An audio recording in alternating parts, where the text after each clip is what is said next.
उस परिश्रम और मेहनत के बल पर भारतीय जनता पार्टी ने इस देश में फिर से अपनी आस्थान को बनाई और सरकार बनाई।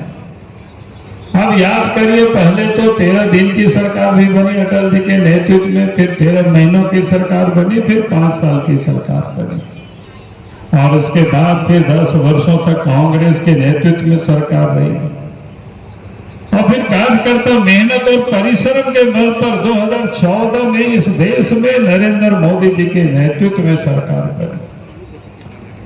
आप 2014 के आप उस दिनों को याद करें कि गठबंधन में थे, लेकिन भारतीय जनता पार्टी को 282 सीटें आई, यानी एक प्रकार से भारतीय जनता पार्टी के पास पूर्ण बहुमत था, सिंगल पार्टी बहुमत था।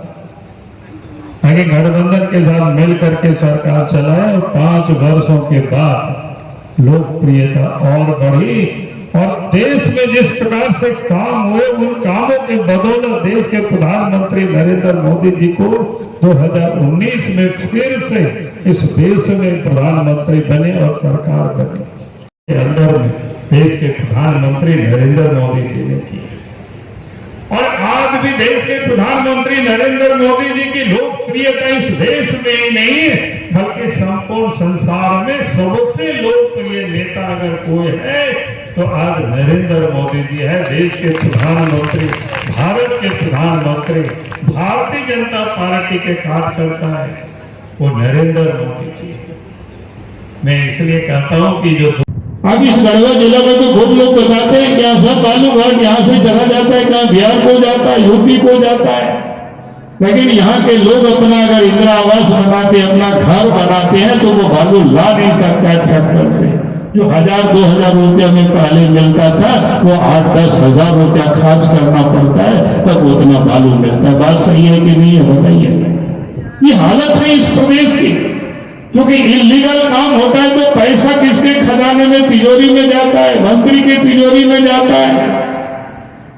अगर बालू घाट की नीलामी हो गया होता तो पैसा किसके तिजोरी, सरकार के तिजोरी में जाता।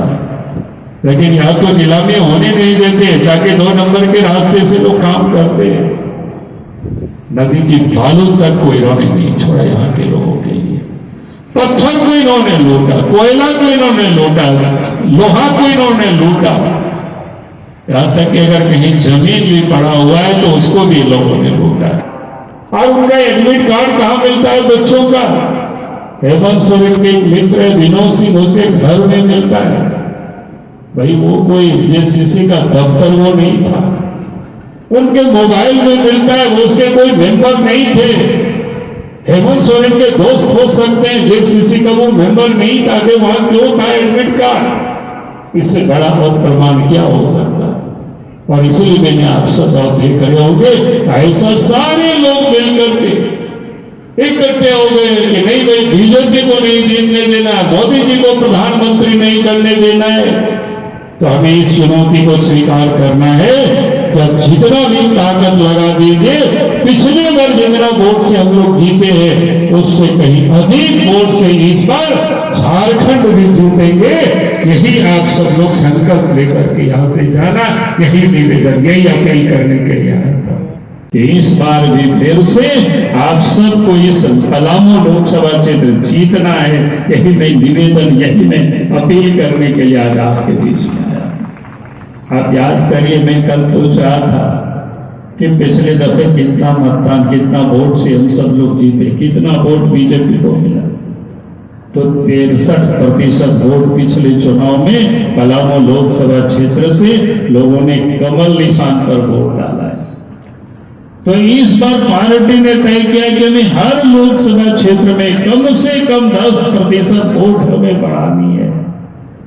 10% वोट बढ़ाने का मतलब 63% तो पिछले बार मिला है। इस बार अगर इस लोकसभा में हम लोग 10% वोट को बढ़ाते हैं तो 73% वोट मिलता है। तो ये संभव होगा कि नहीं होगा बताइए आप सब लोग, क्योंकि आप सब लोगों को इस काम को संभव करना है। पीछे अटकेला जाए और उन लोगों ने कुछ दलालों को भी भारतवर्ष में लगा रखा है, तो हमें उससे इस देश को बचाने की जरूरत है। आपने देखा कि इस 10 वर्षों के अंदर में गांव गरीब के लिए तो देश के प्रधानमंत्री काम किए ही। गांव गरीब के लिए चाहे प्रधानमंत्री आवास हो गरीबों को, लेकिन यहाँ अभी बता रहे थे सत्येंद्र जी को, आप यहाँ राज्य की समस्याएं हो तो हम लोग नवंबर दिसंबर तक उसको भी हम लोग को ठीक कर देना है। लेकिन आज क्या है स्थिति कि भाई आज इस देश के अंदर में गरीबों की और गरीबों के लिए जो देश के प्रधानमंत्री ने जो काम किया है वो एक एक काम अगर आप गिना दे तो बड़ी लंबी समय